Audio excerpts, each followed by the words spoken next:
యేసు వార్త 10వ అధ్యాయము 37వ వచనం నుంచి 39వ వచనం వరకు. తండ్రినైనను తల్లినైనను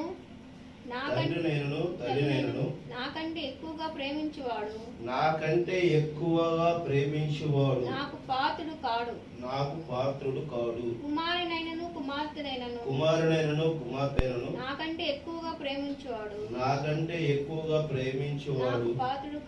నాకు పాత్రుడు కాడు. తన సిలువను ఎత్తుకొని నన్ను వెంబడించిన వాడు నా పాత్రుడు కాడు. తన ప్రాణము దక్కించుకున్నవాడు దాని పోగొట్టుకొను. నా నిమిత్తము తన ప్రాణమును పోగొట్టుకొనువాడు దానిని దక్కించుకొను. హల్లెలూయా. ప్రార్థన చేసుకుందాం. ప్రణకమైనది పరిశుద్ధ తండ్రి ప్రభువా, చదవబడిన లేఖనము ప్రభువా, నాకును ప్రభువా మరి చేరుకున్నటువంటి నీ బిడ్డలకు ప్రభువా వాక్యము ప్రభు విడిచి వడ్డించుకోవడానికి కోరుకుంటున్నాం తండ్రి. ఇదిగోనైనా ఈ ఉదయ కాలంలో ప్రభా మిమ్మల్ని స్తుతించి ఆరాధించుటకు ప్రభా మేము ఎక్కడ చేరుకున్నామంటే కేవలం ప్రభా మీ కృప చెప్పినైనా ప్రభా మీ నామాన్ని మాత్రమే కనపరచుటలో ప్రభా మీ వాక్యం ఏమి చెప్తున్నదో దానిని మేము గ్రహించుకునే శక్తి జ్ఞానాన్ని మాకు దయచేయండి. మాకు ఏకాగ్రతను దీవండి తండ్రి.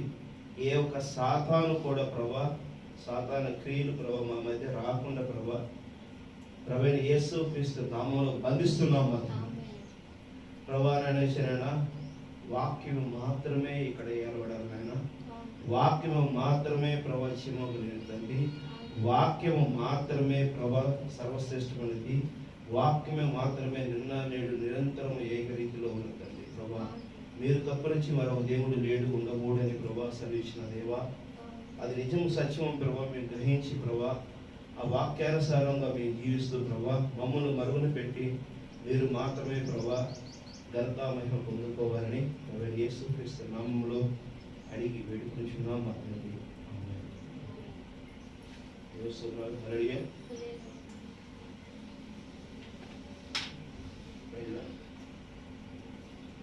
ఏం సంకోచిస్తున్నావా?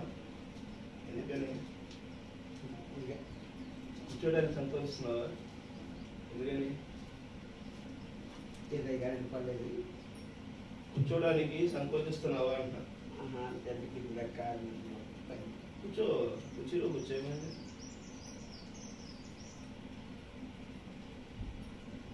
కుర్చీలో కూర్చోంటే కంటే స్టూల్ కుర్చీ కాదు స్టూల్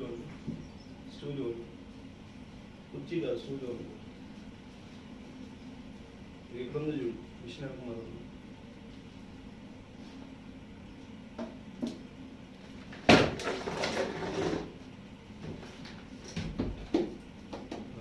కూర్చోండి. కుర్చీ మీద కూర్చోండి. నిద్ర వస్తున్నట్టు కూర్చోండి. అది సార్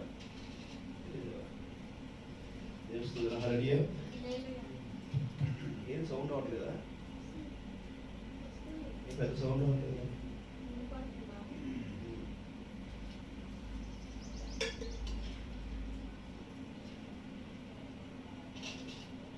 34వ వచనం చదువుదాం.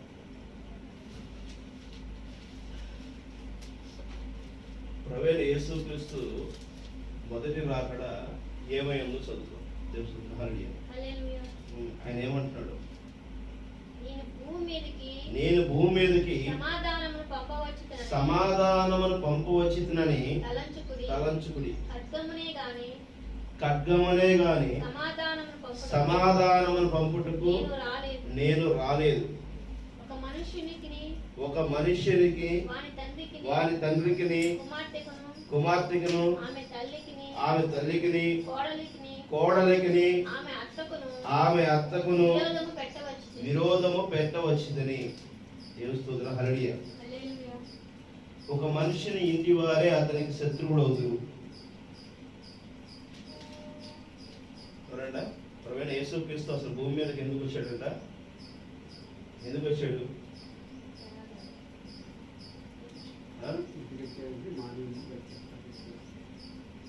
ఎంత గొప్ప అది. జనరల్గా ఎవరైనా ఈ వాక్యము అన్యులు గనక చదివితే ఏమంటారు తెలుసా? యేసుక్రీస్తు ఒక దేశిగా, ఒక దుర్మార్గుడిగా, యేసుక్రీస్తు ఒక శత్రువులాగా మాట్లాడతారు. దేవస్తుల హల్లెలూయా. కానీ ప్రభువైన యేసుక్రీస్తు ఈ మాట ఎందుకు మాట్లాడుతున్నాడో ఆయనకే తెలియాలి. నీకు తెలుసా? మనకు తెలుసా? తెలియదు. అది మనకు తెలియాలంటే ఏమవ్వాలంట? ఆది యందు వాక్యముండును, వాక్యము దేవుని యందును, వాక్యమే దేవుడు ఆయన. దేవస్తుల హల్లెలూయా. నీవు వాక్యముగా పరిపూర్ణత చెందినప్పుడు నేను అర్థం ఏంటో తెలుస్తుంది. తెలుస్తుంది. హల్లెలూయా. అర్థమవుతుందా?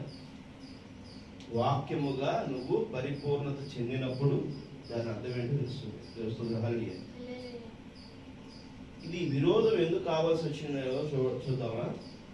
ఆది కాండము 10వ అధ్యాయం 3వ అధ్యాయం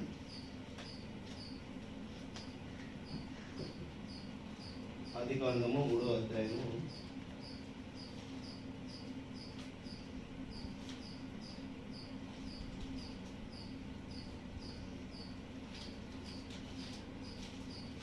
16వ వచనం. ఆయన స్త్రీతో, నీ ప్రయాసమును నీ గర్భవేదనను నేను మిక్కిలి హెచ్చించెదను. వేదనతో పిల్లలను కను.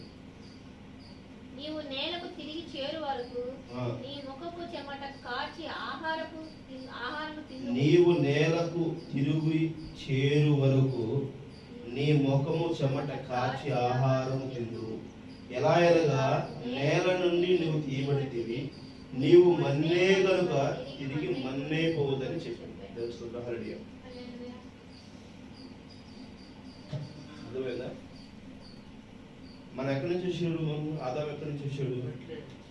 మట్టిలో నుంచి వచ్చాడు. మట్టిలో నుంచి వచ్చినాడు, మట్టిలోకే వెళ్ళాలి. తెలుస్తుందా? హల్లెలూయా. ఇది జనరల్గా అందరూ జరుగుతుంది. కానీ ఇక్కడ ఒక విషయం జరిగింది. మట్టిలో నుంచి వచ్చేవాడు మట్టిలోకి పోవాల్సిన క్రమంలో ఎక్కడో ఒక తప్పు జరిగింది. ఏం తప్పు జరిగింది? అవ్వ మరలా ఒక జీవాన్ని తెచ్చింది. అవ్వ తినకూడదు అన్నటువంటి కాయని తినడం వలన ఒక జీవం వచ్చింది, వారికి ఒక గర్భఫలం వచ్చింది. దేవుని హల్లెలూయా. 16వ వచనం. ఆయన స్త్రీతో, నీ ప్రయాసమును నీ గర్భవేదనను నేను మిక్కిలిగా హెచ్చించెదను. వేదనతో పిల్లలు కందువు. నీ భర్తడ ఎడల నీకు వాంఛ కలుగును, అతడు నిన్ను ఏరుడను చెప్పాడు. దేవుని హల్లెలూయా. అర్థమైందా? ఇక్కడ మనకి ఒక అవ్వ చేసినటువంటి ఒక చిన్న తప్పు ఒక జీవాన్ని మరల భూమి మీదకి తీసుకురావడం జరిగింది. దేవుని హల్లెలూయా.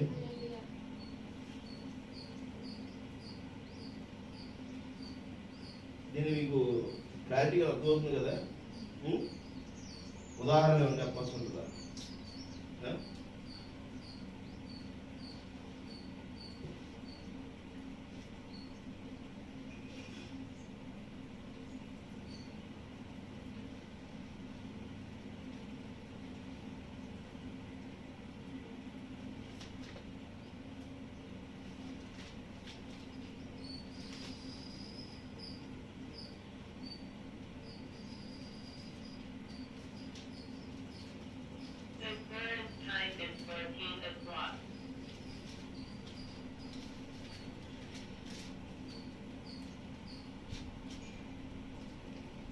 హల్లెలూయా.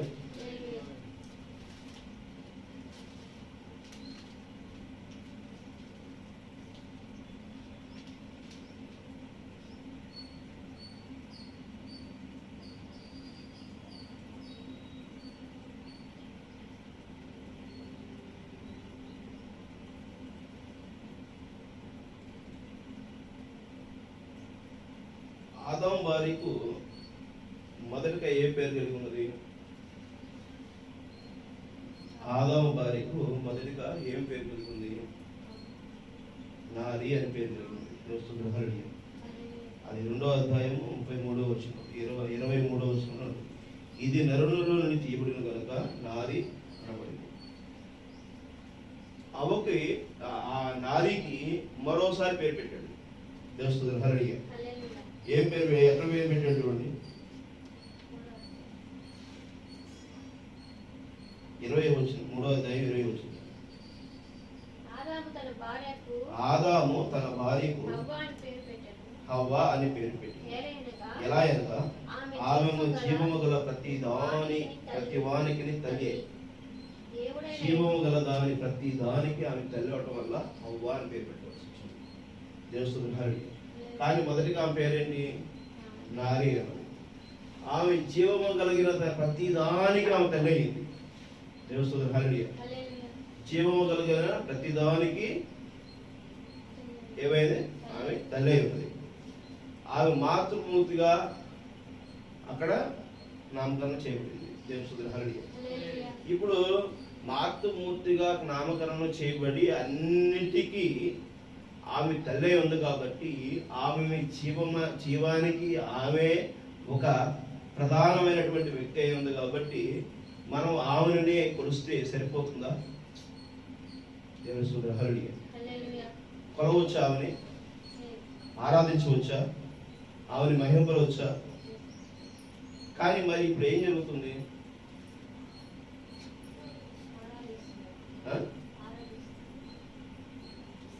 ఇప్పుడు లోకములో ఆరాధయోగ్యం అయింది దేవుని హల్లెలూయా. మార్పు చెందిన దానిని ఆరాధన చేయడం వలన ఇప్పుడు అది కరెక్టేనా? అది సరియేనా? ఉన్నదానిని మనం మర్చిపోయామా లేదా? దేవుని హల్లెలూయా. ఉన్నదానిని విడిచిపెట్టి ఆరాధించడం ప్రారంభించాం దేవుని హల్లెలూయా. ఎవరిని ప్రధానంగా మనం చూస్తున్నాము? మొదటి దానిని విడిచి రెండవ దానిని మనం చూస్తున్నాం.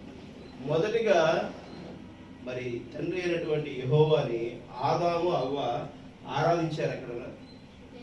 దేవుని హల్లెలూయా. ఆరాధించారా? మొదటిగా ఇప్పుడు వీరికి చూడండి,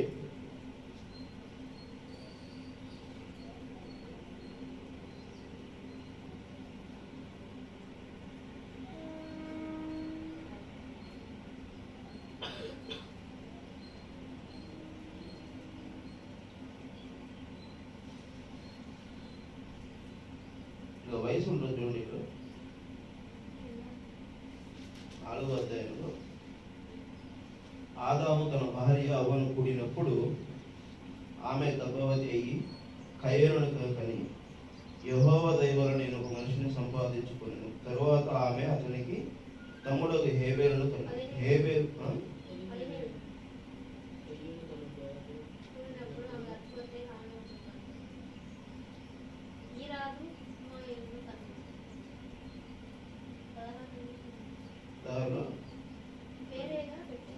పేరు కాదు, వయసు.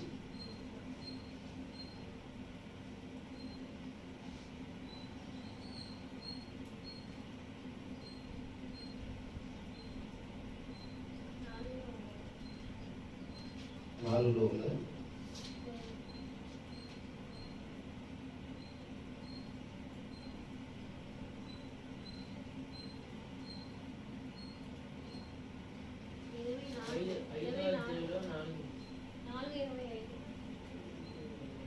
నాలుగు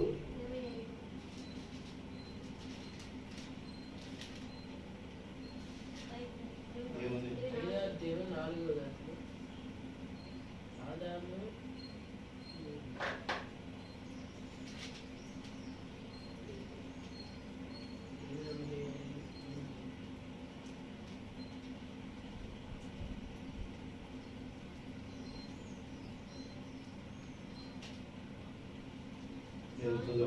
హల్లెలూయా. 24లో ఉందా? 7 వచ్చిన ఎక్కడుంది? నేను కోపం 70 7 ప్రతిదాన్ని కయ్యను కోపము కోసము వయసు కాదు. 5వ అధ్యాయం 2వ వచనం చూడండి. మగవానిగాను ఆడదానిగాను వారిని సృజించి వారు సృజించబడిన దినమున వారిని ఆశీర్వదించి వారికి నరులను పేరు పెట్టెను. ఆదాము 130 ఏండ్లు బ్రతికి తన పోలికగా తన స్వరూపమున కుమారుని కని అతనికి షేతు అని పేరు పెట్టెను. 130 ఏండ్లు బ్రతికిన తరువాత షేతు పుట్టాడు. షేతు పుట్టక ముందే కయ్యోను హేబేలు ఉన్నారు. అంటే కయ్యోను హేబేలు పుట్టేటప్పటికి ఈయన వయసు ఎంత ఉంటుంది? సుమారుగా 40-50 ఏళ్ళు ఉంటాయి. అంతేగా దేవస్థానం సుమారుగా 40-50 ఏళ్ళు ఆయనకు ఉన్నాయి.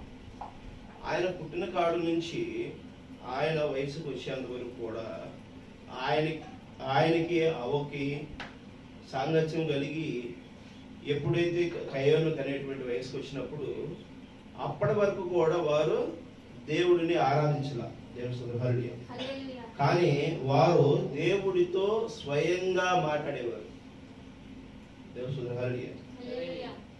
చూడండి, ఆయన 10వ వచనం 3వ అధ్యాయం 10వ వచనం చూడండి. అందుకు అతడు నేను తోటలో నీ స్వరము విన్నప్పుడు దిగంబరుడిగా నుండి భయపడి దాగుకుంటున్నాను. అందుకు ఆయన నీవు దిగంబరమని నీకు తెలిపిన వాడెవడును, నీవు తినకూడదని నేను ఆజ్ఞాపించిన వృక్షఫలములను తింటివా అని అడిగిన. దేవుని స్తోత్రం. హల్లెలూయా. ఆయన నువ్వు దిగంబరిగా ఉన్నావని చెప్పేసానని ఆయన ఏమంటాడంటే 8వ వచనంలో చూస్తే, దేవుడైన యెహోవా స్వరమును విని దేవుడైన యెహోవా నా ఎదుటికి రాకుండా తోట చెట్ల మధ్యన దాగునుకొనగా. తోటలో ఉన్నటువంటి ఏదైనా తోటలో ఉన్నటువంటి చెట్ల మధ్యలో వాళ్ళు దాగుకున్నారు. దేవుని హరి ఎవరు? ఆదాము నారి మొదటిగా చెట్ల మధ్య దాక్కున్నారు. వారి చెట్ల మధ్య దాక్కుని దేవుణ్ణి చూడలేనటువంటి పరిస్థితులు ఉన్నారు. ఇక్కడ ఒక స్టెప్ ఏమైంది? స్వయంగా దేవుణ్ణి చూసేటువంటి స్థానం నుంచి, దేవుడి స్వరం వినే స్థానం నుంచి వీరు దాగుకునే దాకొచ్చారు. ఎవరు వీళ్ళు? ఆదాము నారి. స్వయంగా దేవుడు ఏర్పరిచినటువంటి నిర్మించి తన యొక్క నాసిక రంధ్రంలో ఆయన జీవాత్మను ఊదిన దేవుడు ఆయన సంపూర్ణంగా కనబడి మాట్లాడేటువంటి దానిని ఎవరు కోల్పోయారు? ఆదాము నారియే కోల్పోయారు. మట్టితో తీయబడినటువంటి ఆదామే మరి కోల్పోయాడు. కోల్పోయి ఏదైనా తోటలో నుంచి బయటికి రావడానికి అక్కడ కారణభూతుడయ్యాడు. దేవస్తోత్రం. హల్లెలూయా. ఇక్కడ అవి ఎవరిని ఆరాధించడం మొదలు పెట్టాడు?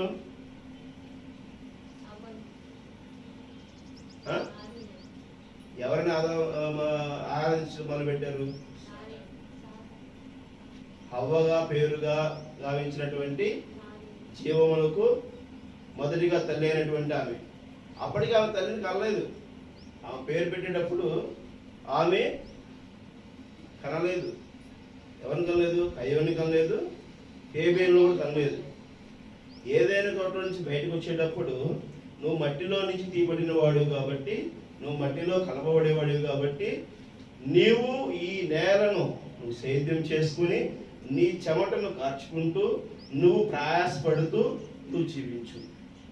అమ్మా నారి, నువ్వు చేసినటువంటి దానికి నీ ప్రయాసను నేను ఏమంటున్నాడు? గొప్పగా హెచ్చించదును. దేవుని హల్లెలూయా. ఆమె ప్రయాసని గొప్పగా హెచ్చించుటకు అవకాశం ఇచ్చాడు. దేవుని హల్లెలూయా. ఘనత పొందుకోవడానికి అవకాశం ఇచ్చాడు. కానీ ఆ ఘనత పొందుకోవడానికి నీకు అవకాశం ఇస్తే నువ్వు అవకాశాన్ని ఏం చేయాలి? దేవుని హల్లెలూయా. అవకాశం ఇచ్చిన తర్వాత ఏం చేయాలి? అయ్యా, నాకు ఈ అవకాశం ఇచ్చినది ఎవరు? నువ్వేనా? దేవుడు ఇచ్చాడు, యెహోవా ఇచ్చాడు, ఆ తండ్రి ఇచ్చాడు. నాకు ఆ తండ్రి ఇచ్చాడు కాబట్టి ఆ తండ్రిని మనము ఆరాధించాలి, స్తుతించాలి, మరి ఆయనకి అభిషేకం చేయాలి అని చెప్పేసి అనేటువంటి అది ఆలోచన వారు కలిగి ఉన్నారా? దేవస్తుతులు హల్లెలూయా. కలిగి ఉన్నారా? వారు కలిగి లేరు. దేవస్తుతులు హల్లెలూయా. వారి దేవుణ్ణి స్తుతించి ఆరాధించి కలిగి లేరు వాళ్ళు. మొదటగా ఆదాము హవ్వ దేవుడిని స్తుతించి ఆరాధించడంలో లేరు. వారికి ఆలోచన లేదు. ఎందుకనంటే వారితో దేవుడు స్వయంగా మాట్లాడేవాడు, స్వయంగా కనబడేవాడే ఉన్నాడు. దేవస్తుతులు హల్లెలూయా. ఇప్పుడు ఆదాము ఏ స్థితిలో ఉన్నాడు? ఆదాము ఏ స్థితిలో ఉన్నాడు?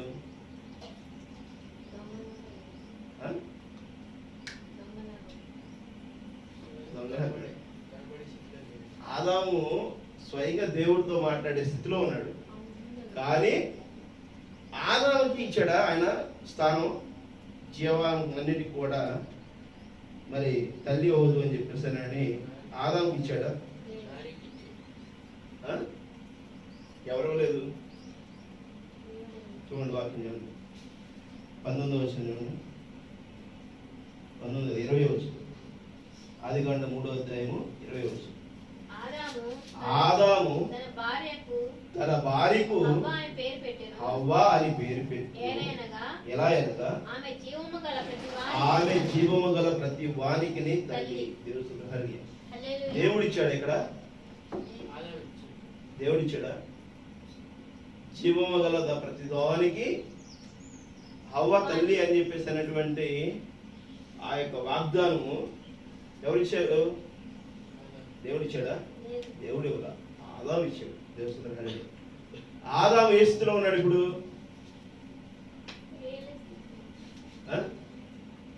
ఆదాము ఏ స్థితిలో ఉన్నాడు?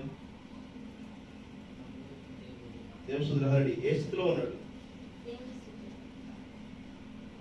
దేవుని ప్రత్యక్షపరిచి కనబరచబడి దేవునితో సరితోలేటువంటి వ్యక్తిగా ఉన్నాడు. ఆమేన్. ఆదాముకున్న శక్తి ఎలాంటిది? దేవునితో సరిపోలేనటువంటి శక్తి ఉన్నది. దేవునికి సాదృశ్యంలో ఉన్నటువంటి వ్యక్తి ఆదాము. ఆమేన్. ఆదాముకు సర్వము తెలుసు. సర్వము వినాశనానికి దారి తీస్తుంది, ఈ లోకము వేరే జీవించాల్సి వస్తుంది అని చెప్పేసారు అనేది అన్ని తెలుసు ఆదాముకు. ఎందుకంటే దేవుడి యొక్క ఆలోచనలన్నీ జీన్స్, దేవుని యొక్క జీన్స్ మొత్తం ఆదాములో ఉంది. ఆమేన్. ఆదాము ఈ కొండ లేచి అటు పడు అంటే పడింది.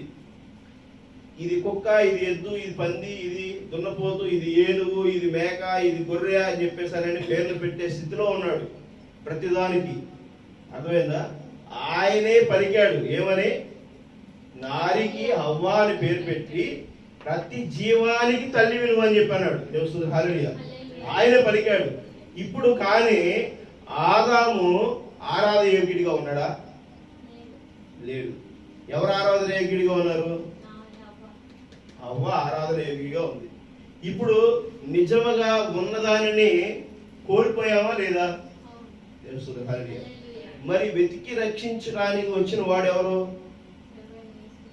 నశించిన దాన్ని వెతికి రక్షించడానికి వచ్చింది ఎవరు? ప్రభువైన యేసుక్రీస్తు. దేవస్తుతులు హల్లెలూయా. ఇప్పుడు వెతికి రక్షించడానికి వచ్చినది మొదటగా దేవుడు వచ్చి ఏమంటున్నాడు? అమ్మా, అవ్వ, అవ్వ కూతురా, అవ్వ తల్లి, అవ్వ చెల్లి, అవ్వ బామర్ద, అవ్వకి కోడలా? ఏమంటున్నాడు? చదవండి. ఏమంటున్నాడు? ఆయన ఎందుకు అంటాడు ఆ మాట? దేవస్తుతులు హల్లెలూయా. ఆ మత్తయి సువార్త చదవండి. మత్తయి సువార్త 37వ వచనం ఏమంటాడు?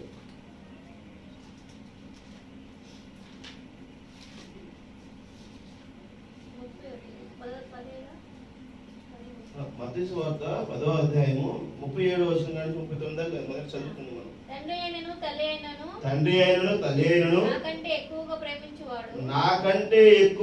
ప్రేమించువాడు నాకు పాత్రుడు కాడు.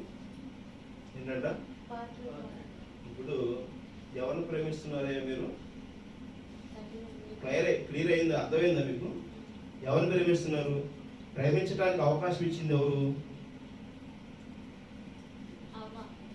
ప్రేమించడానికి అవకాశం ఇచ్చింది ఎవరు? అసలు ఆదాము అవకాశం ఇచ్చాడు. దేవస్తుతులు హల్లెలూయా.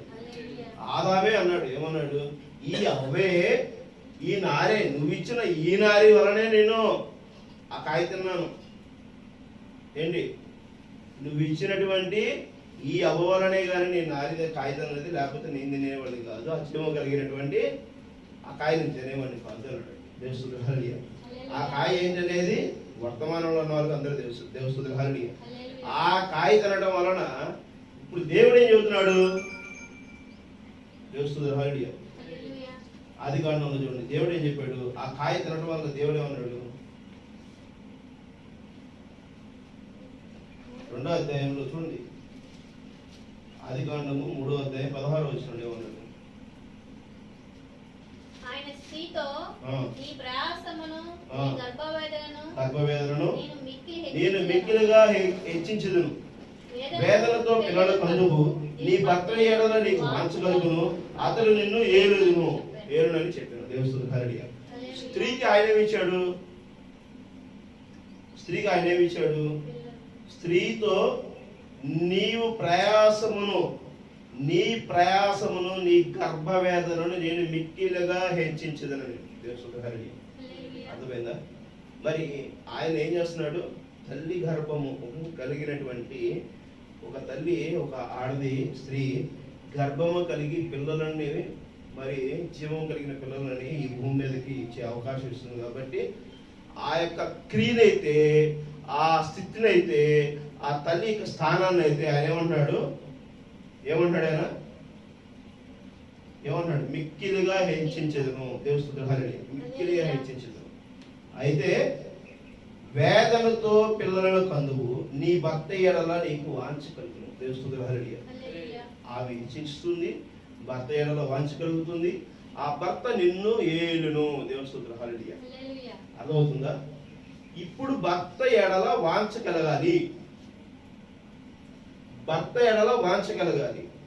దేవుడు ఒక పరిపూర్ణత చాలా క్లియర్ ఇచ్చాడు. దేవస్తుతులు హల్లెలూయా. అర్థమవుతుందా? ఆదాము అయితే ఏమిచ్చాడు? జీవమగల ప్రతిదానికి తల్లిని వద్దు అని చెప్పాడు. తల్లినిచ్చింది. ఆదాము ఇచ్చినటువంటి ఆజ్ఞ అయితే మాత్రము ఆరాధన యోగిగా ఇచ్చాడు. దేవుడైతే ఏమిచ్చాడు? దేవస్తుతులు హల్లెలూయా. దేవుడైతే ఏమిచ్చాడు? ఇక్కడ దేవుడు ఆదాము వేరా కాదా? వేరేనా? కానీ ఏమయ్యారు? ఒకటయ్యారు. దేవస్తుతులు హల్లెలూయా. అర్థమవుతుందా? అవునా కదా?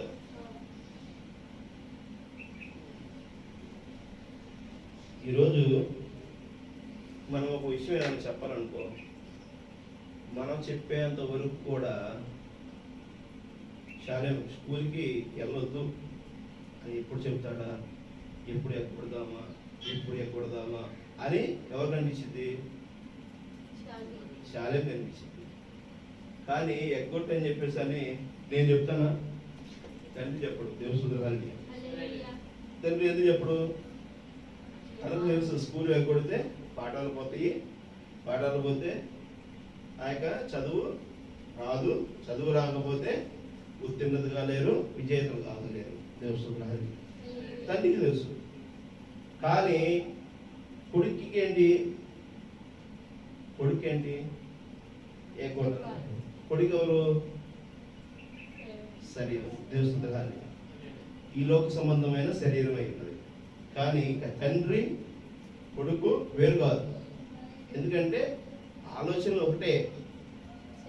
గమ్యము తెలిసిన వాడు తండ్రి, ఆది అందు అంతం వరకు కూడా గమ్యం తెలిసిన వాడు తండ్రి ఉన్నాడు. అంటే ఆయనకు ఒక ప్రణాళిక ఉంది, తండ్రి స్థానానికి ఒక ప్రణాళిక ఉంది. దేవస్తుతులు హల్లెలూయా. అర్థమవుతుందా? అందుకని ఆయన ఏమంటున్నాడు? మిక్కిలిగా ఆయన స్త్రీతో నీ ప్రయాసమును నీ గర్భవేదనను నేను మిక్కిలిగా హెచ్చించదును, వేదనతో పిల్లలు కందువు, నీ భర్త ఎడల నీకు వాంఛ కలుగును. దేవస్తుతులు హల్లెలూయా. వేదనతో కంటావు, నువ్వు హెచ్చించబడతావు, నువ్వు ఏమంటావు? పిల్లలతో భర్త ఎడల నువ్వు వాంఛ కలుగుతావు, వాంఛ కలిగి ఇప్పుడు భర్త నిన్ను ఏలుతాడు. దేవస్తుతులు హల్లెలూయా. అదవుతుందా? ఇప్పుడు ఆ క్రమంలోనే నడవాలి కదా. ఆ క్రమంలోనే నడవాలి కదా. అక్కడే సౌండ్ తగ్గించేవి, ఇందాక వచ్చిన సౌండ్ రావట్లేదు. ఆ క్రమంలోనే కదా నువ్వు నడవాల్సిందే. అంతేనా? ఆయన ఏం చెప్పాడు? నువ్వు భర్తనితో నువ్వు పిల్లలకు అందువు, పిల్లలు కలిగిన తర్వాత భర్త పట్ల వాంఛ కలుగును, ఆ వాంఛ గర్భఫలం కలిగించును, ఆ గర్భఫలం వలన నువ్వేమవుతావు? దేవస్తుల హల్లెలూయా. కొంచెం తగ్గించు. ఆ గర్భఫలం వలన నువ్వు తండ్రి స్థానంలో నిలబడుతున్నావు. మరలా నువ్వేం చేస్తున్నావు? దేవస్తుల హల్లెలూయా. నువ్వేం చేస్తున్నావు? ఆ తండ్రి ఏం చేస్తున్నాడు? భార్య మీద వెళ్తున్నాడు. దేవస్తుల హల్లెలూయా. ఆ భర్త భార్య మీద వెళ్తున్నాడు. ఇప్పుడు ఇదే క్రమం కలిగి ఉన్నదా కాదా? ఇదేనా క్రమం? ఈ క్రమం ఇదే కదా. ఆయన చెప్పిన దాంట్లో తండ్రి చెప్పినటువంటి విషయంలో ఎక్కడ ఏ మార్పు లేదు. దేవస్తుల హల్లెలూయా. ఇక్కడ ఆదాము చెప్పినటువంటి దాంట్లో ఆదాము స్త్రీకి చెప్పినటువంటి దాని జీవం తీసుకురావడం వలన మరణం వస్తుంది. దేవస్తుల హల్లెలూయా. జీవము గల ప్రతిదానికి తల్లి అయినటువంటి దాని వలన జీవము కలిగినటువంటి ప్రతిదానికి మరణము వస్తుంది. నేలతో నుంచి వచ్చినటువంటి మట్టి మళ్ళీ నేలలోనే కలుస్తుంది. ఆదాము క్రమం అయితే వైఫల్యం అవుతుంది, కానీ ఆదాము ప్రకటించినది కాదు. దేవస్తుల హల్లెలూయా. ఆదాము ప్రకటించింది కాదు, ఆదాముకి తెలుసు. ఆ స్త్రీతో చేసిన దానికి ఆ స్త్రీని ఏం చేశాడు? ఆయన ఆరాధన స్థానంలోనికి నెట్టివేశాడు. దేవస్తుల హల్లెలూయా. కానీ వదిలేయలేదు ఆయన. అర్థమవుతుందా? ఆ రోజు అవ్వ తప్పు చేసిందనంటే అవ్వని దేవుడు శిక్షిస్తాడు. కానీ ఇక్కడ ఆదాము దేవుడు వేరు కాదు. దేవస్తుల హల్లెలూయా. ఆదియందు వాక్యమును, వాక్యమే దేవుడు ఆయన. దేవస్తుల హల్లెలూయా. ఇక్కడ వాక్యమే ఒక నరుడయ్యాడు. దేవస్తుల హల్లెలూయా. ఆదాము నరుడైపోయాడు. ఆమేన్. ఆదాము తన పోలికి చొప్పున ఒక రూపం గావించాడు. దేవస్తుల హల్లెలూయా. ఆదాము రూపం గావించడం అంటే ఆ దేవుడే అక్కడ సృష్టిలో భాగమై ఉన్నాడు. ఆమేన్. పంచభూతాలు ఆయనలో నుంచే వ్యాపించి ఉన్నాయి. ఆ పంచభూతాలకు జీవాన్ని ఏమవుతుందంట? క్రమక్రమంగా ఉత్పత్తి చెందడానికి ఈ గర్భవేదన తల్లికి వచ్చింది. దేవస్తుల హల్లెలూయా. అర్థమవుతుందా? ఈ ఆదాము అయితే మటుకి తల్లిని ఏం చేస్తున్నాడు? ఆరాధ యోగ్యురాలుగానే ఆమె ప్రతి జీవానికి తల్లిగా ఉంది. ఈ లోకం ఇప్పుడు ఏం చేస్తుంది? ఈ లోకం ఏం చేస్తుంది? లోకం అంతా కూడా ఈ లోకంలో ఉన్న వాటినే ఆరాధిస్తుంది. దేవస్తుల హల్లెలూయా. కానీ ఈ లోకంలో ఉన్నటువంటి వాటినే కానీ ఆరాధిస్తుంది. కానీ ఈ లోకంలో ఉన్నవి ఎక్కడి నుంచి వచ్చినవో, ఎక్కడ నుంచి ఏలబడుతున్నాయో, ఎక్కడ క్రమం ప్రారంభమైనదో, ఎక్కడ పలకబడిన మూల విత్తనం ఉన్నదో అది దానిని గమనించలేనటువంటి పరిస్థితిలో ఉంది. దేవస్తుల హల్లెలూయా. అందుకోసం ఏం చెబుతున్నాడు ఆయన? నీకును, నీ కొడుకుకు, నీ కుమార్తెకు, నీ కుమారుడుకును, నీ కోడళ్లకును, నీ బంధువులకును, నీ లోకానికి విరోధం పెట్టడానికి నేను వచ్చాను. ఆమేన్. అర్థమవుతుందా? ఇప్పుడు ఈ విరోధం పెట్టడం వల్ల ఏమవుతుంది? అసలు పలకబడిన మూల విత్తనం ఏంటనే దాన్ని మనం గ్రహించగలుగుతున్నాం. దేవస్తుల హల్లెలూయా. అసలు దేవుడు ఎవరు? నీకు కష్టం రాకపోతే, నీకు వేదన రాకపోతే, నీకు బాధ రాకపోతే, నీకు సమస్య అనేది రాకపోతే నువ్వు దేవుడి దగ్గరికి వెళ్తావా? దేవుడి దగ్గరికి నువ్వు వెళ్ళలేనప్పుడు, దేవుడిని నువ్వు గ్రహించలేనప్పుడు దేవుడు నీలో ఎలా ప్రతిబింబిస్తాడు? అర్థమవుతుందా? దేవుడు నీలో నుంచి ప్రతిబింబించడానికి ఇష్టపడుతున్నాడు. ఆమేన్. నీలో నుంచి ప్రతి ఒక్క దేహమైన ఆలయము, నీ దేహమే ఆలయం ఉన్నది కాబట్టి ఆ ఆలయంలో నుంచి ఆయన ప్రతిబింబించడానికి ఇష్టపడుతున్నాడు.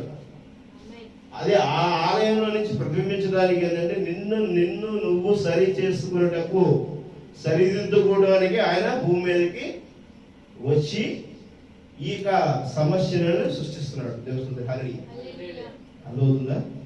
సముద్రములో అలజడి లేకుంటే ఒడ్డు ఏర్పడదు. దేవస్తుల హల్లెలూయా. అవునా? సముద్రంలో నువ్వు ఏదైనా తీసుకెళ్ళి లోపలికి ఏమవుతుంది? ఏమైతే ఒడ్డుకు వచ్చేస్తుంది. ఏదేసి నువ్వు తీసుకెళ్ళి పిన్ని చేసినా కూడా ఒడ్డుకు వచ్చేస్తుంది. సముద్రంలో ఉన్నవే అయితేనే ఉంటాయి, కానీ నువ్వుగా తీసుకెళ్ళి వేస్తే బయటకు వచ్చేస్తుంది. దేవస్తుల హల్లెలూయా. దేవుడు ఏర్పరిచినటువంటి వస్తువులు ఏమైనా ఉన్నాయనుకోండి, అవి సముద్రంలోనే ఉంటాయి. గవ్వ ఉంటుంది, బంగారం ఉంటుంది, వజ్రాలు ఉంటాయి, ముత్యాలు ఉంటాయి, మంచుగడ్డలు ఉంటాయి, అన్ని రకాల సముద్రంలో ఉంటాయి. కానీ నువ్వు తీసుకెళ్ళి ఏదైనా వేస్తే మటుకి ఏమవుతుందంట? బయటకు వచ్చేస్తుంది. దేవస్తుతి. ఇప్పుడు అవ్వ వేసిందా వేయలేదా? దేవస్తుతి. అవ్వ వేసింది కాబట్టి అవ్వ వేసిందని బయటికి దేవుడు నెట్టేస్తాడు. అది సృష్టిలో క్రమమై ఉంది. దేవస్తుతి. సృష్టిలో క్రమమై ఉన్నది. ఆదాము దగ్గర నుంచి అవ్వ బయటికి రావడానికి కాదు, కానీ ఆదాము అవ్వ వేరు కాదు, ఒకటే ఉన్నారు. దేవస్తుతి. చూడండి,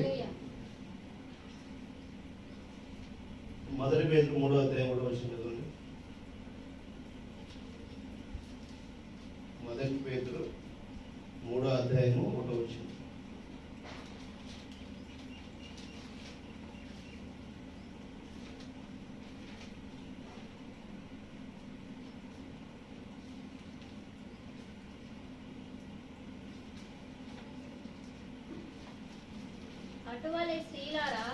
అటువలే స్త్రీలారా, మీరు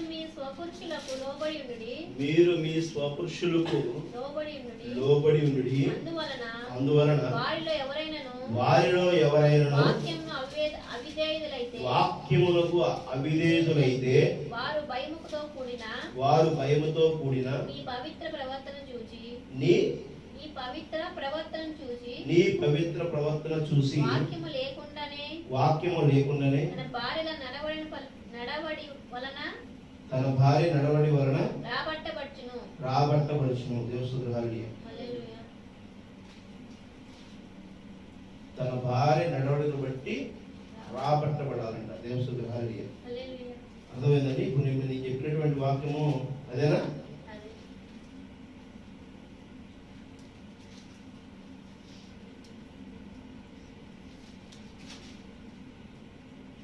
అటువలే స్త్రీలారా, మీరు మీ స్వపురుషులకు లోబడి ఉండి. అందువలన వారిలో ఎవరైనా వాక్యములకు అవిధేయులైతే వారు భయముతో కూడిన మీ పవిత్ర ప్రవర్తన చూచి వాక్యము లేకుండానే తమ భార్యలు నడవలసిన నడవడి వలన రాబట్టబడవచ్చును. దేవస్తుతి. వాక్యము లేకుండానే తమ భార్యల నడవడవలసిన రాబట్టవచ్చు. దేవస్తుతి. వాక్యము లేకుండా కూడా రాబట్టబడాలంటే భర్తకి లోబడి ఉండటమే అక్కడ వాక్యమైనది. ఆమె దేవస్తుతి. అర్థమవుతుందా? స్త్రీలు భర్తకి లోబడి నడవలసిన వారు అన్నారు. నడవవలసి లేకుండా ఉంటే ఏమవుతారు?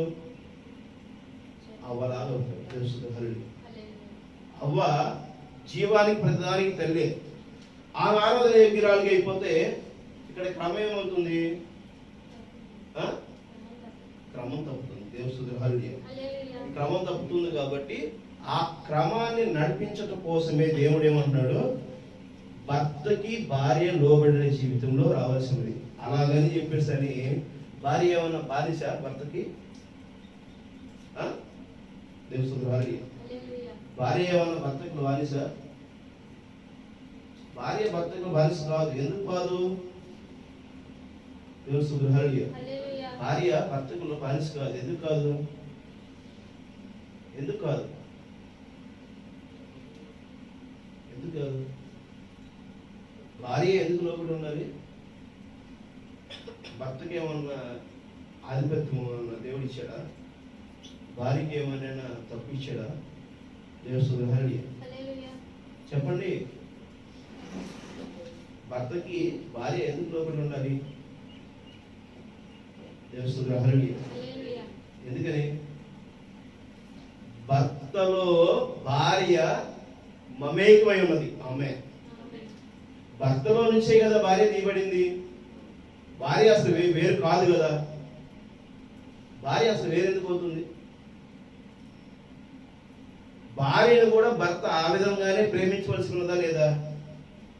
దేవస్తుతి. ఎందుకని?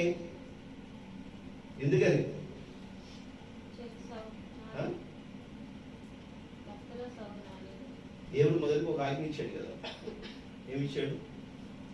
నీ ప్రయాసమును నేను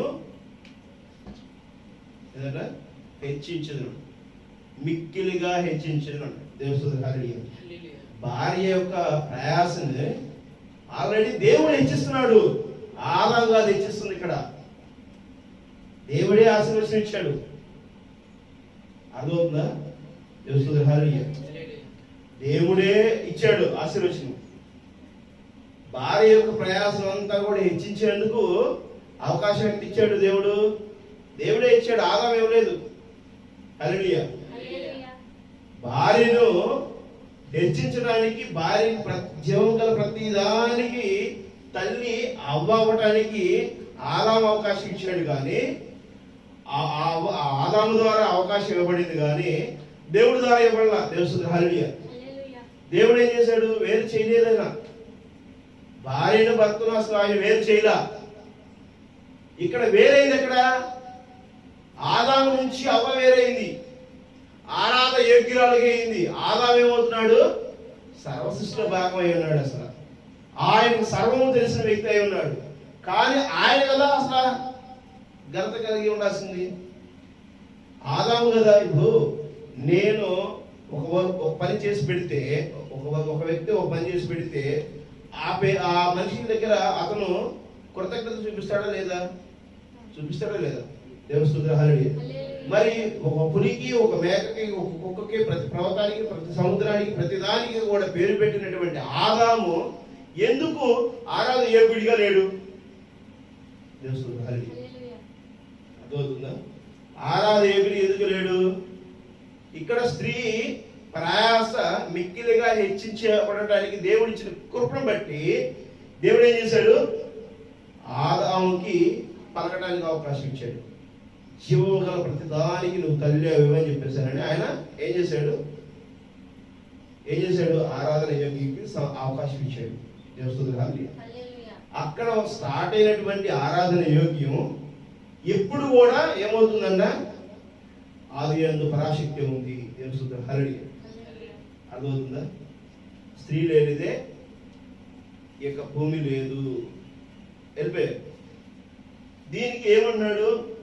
నశించిన దాన్ని వెతికి రక్షించడం కోసం ప్రవీణ యేసుక్రీస్తు వచ్చాడు. అర్థమవుతుందా? ఏం నశించింది? ఆదాము శక్తి నశించింది. ఆమేన్. ఆదాము క్రియలు నశించినవి. ఆదాముకున్నటువంటి ఆ యొక్క ముందు చూపు నశించింది. ఆదాము దేవుడిలో భాగమై ఉన్న స్థితిని నశించింది. దాన్ని వెతికి రక్షించడానికే వచ్చాడు. దేవుని హల్లెలూయా. దీన్ని అసలు మరి కూర్చోబెట్టిన వాళ్ళు ఎవరు? అసలు దీన్ని అణిచివేసిన వాళ్ళు ఎవరు? దేవుని హల్లెలూయా. ప్రయాస. దేవుని హల్లెలూయా. ఆ ప్రయాస హెచ్చింపబడుతుంది. ఇక్కడ ప్రతిదీ కూడా ప్రయాసే వెచ్చించబడుతుంది. ఈ లోకంలో ప్రయాసే వెచ్చించబడుతుంది. కానీ మట్టిలో నుంచి తీయబడినటువంటి ఆదాము మట్టిలో కలిసిపోతున్నాడు. అర్థమవుతుందా? నీవు నేను ప్రయాసపడినది ప్రతిదీ కూడా హెచ్చింపబడుతుంది. కానీ నీవు నేను ఏ రోజున కూడా హెచ్చింపబడము. ఆమేన్. అర్థమవుతుందా? దేవుని హల్లెలూయా. ఎవరి వ్యక్తులు ఎవ్వరు కూడా హెచ్చింపబడటానికి యోగ్యమైన వారు కాదు. వారి యొక్క క్రియలు మాత్రమే, వారి యొక్క సుగుణాలు మాత్రమే, వారి యొక్క ప్రవర్తన బట్టే హెచ్చింపు అనేది ఉంటుంది. దేవుని హల్లెలూయా. ఆ హెచ్చింపు ప్రక్రియ ఇక్కడ ఏమవుతుంది? ఆరాధన యోగ్యంగా మారిపోయింది. ఆ హెచ్చింపు క్రియలే పూజించబడుతున్నవి. ఆ హెచ్చింపు క్రియలే ఏమవుతున్నవి?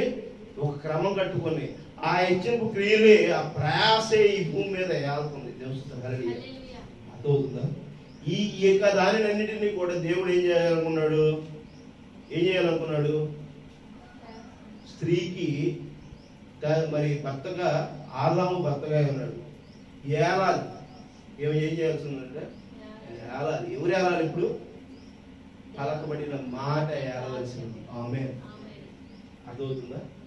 నువ్వు జీవము గల ప్రతి దానికి తల్లివే, కానీ ఈయన మాట ఏమవ్వాలంట? ఏలాలి. దేవుని హల్లెలూయా. ఈయన మాట్లాడితేనే కదా అక్కడ ఆమె జీవం గల ప్రతిదానికి తల్లి అయింది.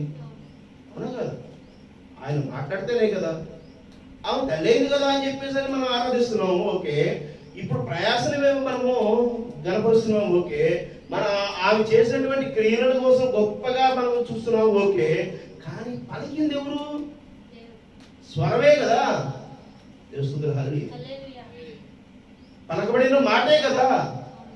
ఆ మాటని నువ్వేం చేస్తున్నావు? మాట ఏం చేస్తున్నావు? ఆ శబ్దాన్ని ఏం చేస్తున్నావు నువ్వు? గుర్తించట్లా. హల్లెలూయా. దాన్ని మైమర్చిపోయాము, ఆజ్ఞని మనం మైమర్చిపోయాం, పలకబడిన మాటకి విలువ ఏందనేది మనం మర్చిపోయాం. హల్లెలూయా. చెప్పబడినటువంటి మాట మీద విలువ లేదండి, చేసేటువంటి పనుల మీదే. ఎవరికి ఇష్టం వచ్చింది ఏ ఇష్టం కోరుకుంటే నువ్వు దేని మీద వ్యామోహం కలిగి ఉంటావో దానికి, అంతేగాని ఇది చెయ్యి అది చెయ్యి ఇది చెయ్యి అని చెప్తే ఎవడు వినడు. వింటున్నారా? కమెంట్స్ ఎక్కడా లేవు, కమెంట్స్ ఎక్కడ లేవు, అవునా కదా? ఎక్కడ కమెంట్ లేదు. నీ ఆజ్ఞని ఎవ్వరు కూడా నడు. ఇప్పుడు ఎక్కడైనా సరే ఎవరైనా సరే ఒక శాసనం చేస్తే ఆ శాసనం ఎక్కడైనా పిలుపుగా నెరవేర్చబడిందా చెప్పండి?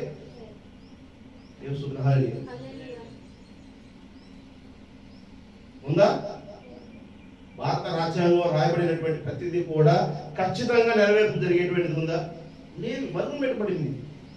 ఎందుకంటే పలకబడినటువంటి మాట నశించిపోయే విధంగా ఈ సృష్టిలో భాగమైనటువంటి ఆదాము నుంచి ఏర్పరచబడినటువంటి అవ్వ దగ్గర మొదలైంది. దేవుడు హల్లెలూయా. అర్థమవుతుందా? అదే హెచ్చింపు కాబడుతుంది. కానీ ఇక్కడ మనం తయారు చేసుకున్న డబ్బుకి ఇస్తున్నాం, కానీ ఆ డబ్బు వలన మనము ఒక లావాదేవీ చేసుకోవడానికి, ఒక క్రమాన్ని ఏర్పరచుకోవడానికి, ఒక సిద్ధాంతాన్ని చేసిన దానికి విలువ ఇచ్చామా? లేదు. నీ దగ్గర 500 రూపాయల నోటు ఉంటే ఒక విలువ, 100 రూపాయల నోటు ఉంటే ఒక విలువ. కానీ ఇది ఏర్పరచుకున్నది ఎందుకు? నీ జీవన శైలికి కావలసినటువంటి వస్తువులు మార్పిడి చేసుకునడానికి, నీ స్థితి యోగ్యులకు ఒక లావాదేవీలు ఏర్పరచుకోవడానికి నోటు ఏర్పరచుకున్నాను. కానీ ఈరోజు ఏర్పరచబడినటువంటి నోటు మీద ఉన్నటువంటి గొప్ప ఘనత నీవు నేను అనుకున్నటువంటి విషయం మీద లేదు. తెలుసు? హల్లెలూయా. అర్థమవుతుందని చెప్పిన మాట అర్థమవుతుందా? అంటే పలకబడినటువంటి మాట మీద దేవుడికి ఇచ్చిన అధికారము, ఆదాముకి ఇచ్చిన అధికారము, ఆదాముకి ఇచ్చిన అధికారము ఈరోజు ఏమైపోయింది? నశించిపోయింది. దేవుడు హల్లెలూయా. అది నశించిపోయిన దాన్ని వెతికి రక్షించడానికి దేవుడు ఇచ్చాడు. అందుకోసం ఆయన ఏమంటున్నాడు? మత్తయి సువార్త 10వ అధ్యాయం ఏమంటున్నాడు? నేను భూమి మీదకి సమాధానమును పంపివచ్చితిని తలంచుకుడి, ఖడ్గమునే గాని సమాధానమును పంపుటకు నేను రాలేదు. ఒక మనుషునికి వారి తండ్రికిని, కుమార్తెకును ఆమె తల్లికిని, కోడలికిని ఆమె అత్తకును విరోధము పెట్టవచ్చితిని. ఒక మనుషులని ఇంటి వారే అతనికి శత్రువులు ఉంటురు. తెలుసు? హల్లెలూయా. శత్రువులు అయ్యారా లేరా? ఆదాము ఇంటి వారే ఆదాము శత్రువు అయ్యారా లేరా? ఏరా లేదా? ఏరా? హెచ్చింపబడే స్థితిని అవ జీవము గల ప్రతిదానిగా ఆమె హెచ్చింపబడే స్థానానికి వచ్చేసి ఆదాము ఏమైపోయాడు? ఆమెను ఏరే స్థితిలో ఉన్నాడు కదా. ఏరే స్థితిలో ఉన్నప్పుడు కంట్రోల్ చేసిన వాడైనా సరే అతను ఉన్నాడా? ఆరాధన ఉన్నాడా? కంట్రోల్ చేసేది ఎవరు? ఏళ్తున్నాడు కదా, స్త్రీని ఏరేటువంటి స్థితిలో ఉన్నాడు కదా. కానీ ఎక్కడ నేను చూడండి, చరిత్రలో ఎక్కడ కూడా పురుషుడికి ఆ స్థానం లేదు. అర్థమవుతుందా? పురుషుడికి ఆ స్థానము ఈ భూమి మీద లేదు. దేవుడు హల్లెలూయా. ఏలేదు ఆయనే, కానీ ఆ స్థితి అక్కడ లేదు. దాని నుంచి వెతికి రక్షించుకున్నట్టు కోసమే వచ్చాడంటే దేవుడు హల్లెలూయా. నిత్య జీవం కలిగిన దేవుడే. ఇప్పుడు ప్రవేణ యేసుక్రీస్తు ఏమై ఉన్నాడు? నిన్న నేడు నిరంతరం ఏకరీతిలో జీవం కలిగిన దేవుడే ఉన్నాడు. ఆమేన్. జీవం కలిగిన దేవుడికి తల్లి ఎవరయ్యా? దేవుడు హల్లెలూయా. జీవం కలిగిన దేవుడికి తల్లి ఎవరు? జీవం కలిగిన ప్రతి దానికి ఎవరు తల్లి? అవేనా? దేవుడు హల్లెలూయా. ఇప్పుడు జీవము కలిగినటువంటి ప్రభువైన యేసు క్రీస్తుని డామినేట్ చేసే స్థితిలో ఈ లోకం ఉన్నదా లేదా? ఆమేన్. ఉన్నదా? చూసారా ఎక్కడ ఇది ఎలా జరిగిందో? ప్రభువైన యేసు క్రీస్తు నామాన్ని మహిమపరచవలసినటువంటి దాని స్థితిని కోల్పోయి ఏం చేస్తున్నారు? చిలకరిప బాప్తీషన్లు, ఎండా చెట్టు కింద బాప్తీషన్లు, తండ్రి యొక్క కుమారుని యొక్క పరిశుద్ధాత్మ యొక్క నామములోని నామం అడిగి చెప్పరు. దేవుడు హల్లెలూయా. అర్థమవుతుందా? తండ్రి యొక్క నామం ఏంటి చెప్పరు. కుమారుడి యొక్క నామం ఏంటి చెప్పరు. మరి యేసు క్రీస్తు తండ్రి యొక్క కుమారుడి యొక్క పరిశుద్ధాత్మ యొక్క నామం ఏంటి? ఈ బిరుదులకు మాత్రమే ప్రయారిటీ ఇస్తున్నారు, కానీ నామానికి ప్రయారిటీ ఇవ్వట్లా. జీవము కలిగిన తండ్రిని, ఆ యొక్క జీవము కలిగిన ప్రభువైన యేసు క్రీస్తు నిన్న నేడు నిరంతరం ఏకరీతిలో ఉన్న దేవుడు కనబడట్లా. కనబడుతున్నాడా? సంఘాలు కనబడుతున్నాడా? కనబడితే ఒకసారి చూపించండి. రేపు 25వ తారీఖు నుంచి కనబడుతుంది. రోడ్ల పక్కన, రోడ్ల మధ్యలో, ఇళ్ల పైన, చర్చిల పైన స్టార్స్. హల్లెలూయా. మాట్లాడతారు స్టార్స్ పెట్టు. మరి స్టార్స్ పెట్టినప్పుడు ప్రభువైన యేసుక్రీస్తుని చూపిస్తున్నారా? ప్రభువైన యేసుక్రీస్తు ఏమై ఉన్నాడండి? హల్లెలూయా. ఆయన మనిషిగా వచ్చినప్పుడు ఆయన ఏమంటున్నాడు? విరోధం చేయడానికి వచ్చానంటాడు. మరి ఈ లోకంలో వాటిని నువ్వు విరోధము కలిగినటువంటి వాడిగా నువ్వు జీవించేటువంటి స్థితిలో ఉన్నావా? వ్యతిరేకించే స్థితిలో ఉన్నావా? నిజముగా వాక్యం ఏం చెబుతుందో దాన్ని నువ్వు గ్రహించగలిగి వాక్యానికి అనుసారంగా నువ్వు జీవించేవాడిగా ఉన్నావా? వాక్యం ఏం చెబుతుంది? నిన్ను వల్ల నీ పొరుగువారిని ప్రేమించమంది. నువ్వు చేస్తావా?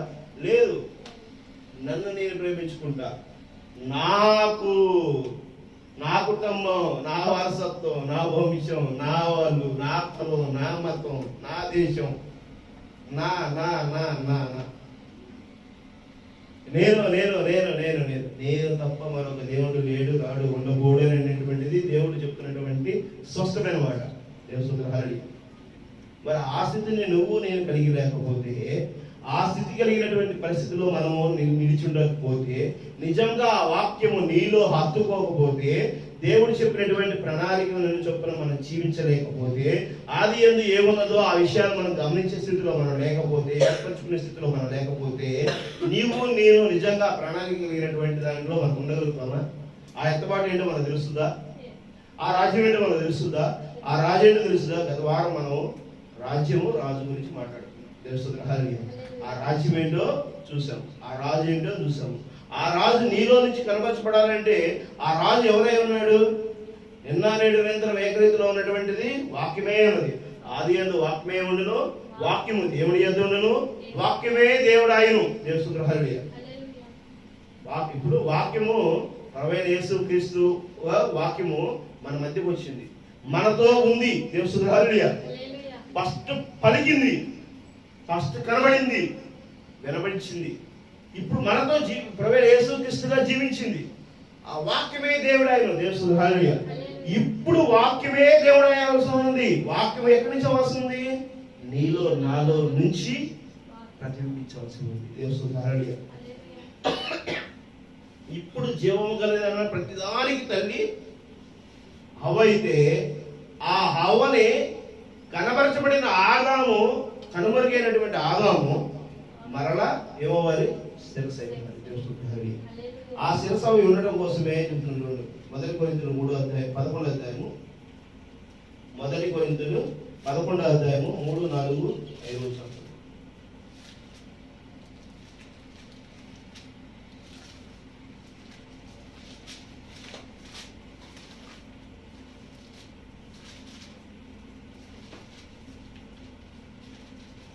అధ్యాయము 3వ వచనం నుంచి 5వ వచనం. ప్రతి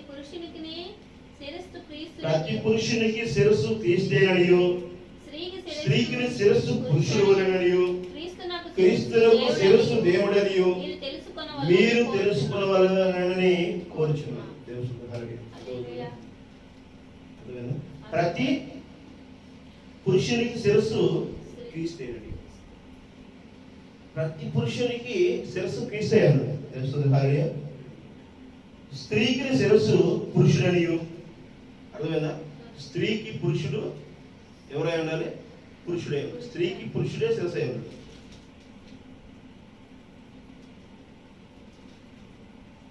క్రీస్తులకు శిరస్సు దేవుడనియు మీరు తెలుసుకున్నాడు. పురుషుడికి శిరస్సు క్రీస్తే ఉన్నాడు, స్త్రీకి శిరస్సు పురుషుడే ఉన్నాడు. అంటే స్త్రీకి శిరస్సు పురుషుడైతే పురుషుడికి శిరస్సు క్రీస్తైతే క్రీస్తుకు శిరస్సు దేవుడై ఉన్నాడు. ఆమేన్. అర్థమవుతుందా? ఇప్పుడు దేవుడు అక్కడ ఏమయ్యాడు? ఎక్కడో ఉన్నాడు. ఆయనని కనబరచబడటానికి మనము ఏమవుతున్నాము? దేవుడు ఆయన చెప్తున్నాడు, ఏ పురుషుడు తల మీద ముసుగు వేసుకుని ప్రార్థన చేయనో లేక ప్రవచించును ఆ పురుషుడు తన తలను అవమానపరచును. ఏ స్త్రీ తల మీద ముసుగు వేసుకున్న ప్రార్థన చేయను లేక ప్రవచించును ఆ స్త్రీ తన తలను అవమానపరచును. ఎలా అనగా అది ఆమెకి క్షౌరము చేయబడినట్టుగానే ఉండను. దేవుడు హల్లెలూయా. ఇక్కడ స్త్రీ ఏం వేసుకున్నాడ? ముసుగు వేసుకుని ప్రార్థన చేయాల్సి ఉంటుంది. అవునా కదా? దేవుడు హల్లెలూయా. ఇదో గొప్ప విషయం. బైబిల్ చెబుతుందండి. ఏం చెబుతుంది? స్త్రీ ప్రార్థన చేయాలంటే తలకి ముసుగు వేసుకోకుండా ప్రార్థన చేస్తే అది ఎవరికి అవమానం అంట? దేవునికి అవమానం అంట. దేవుడు హల్లెలూయా. అవునా కదా? వాక్యం ఏదైనా చెబుతుంది. అంతేనా? ఇప్పుడు అందరూ ముసుగు వేసుకుని ప్రార్థన చేస్తున్నారా లేదా? ఎంత నైనమలి,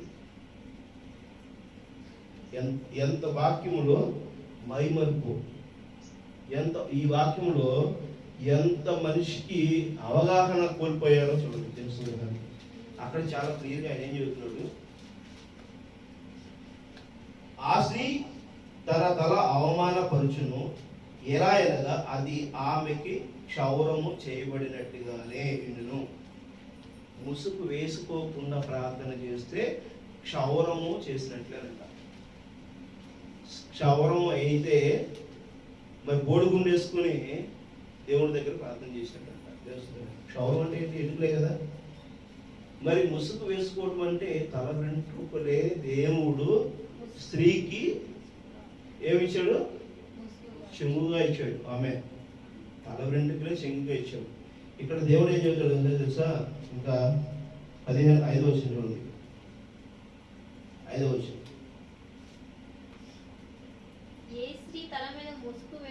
ఏ స్త్రీ తల మీద ముసుగు వేసుగా ప్రార్థన చేయను లేక ప్రవచించును ఆ స్త్రీ తన తలను అవమానపరచును.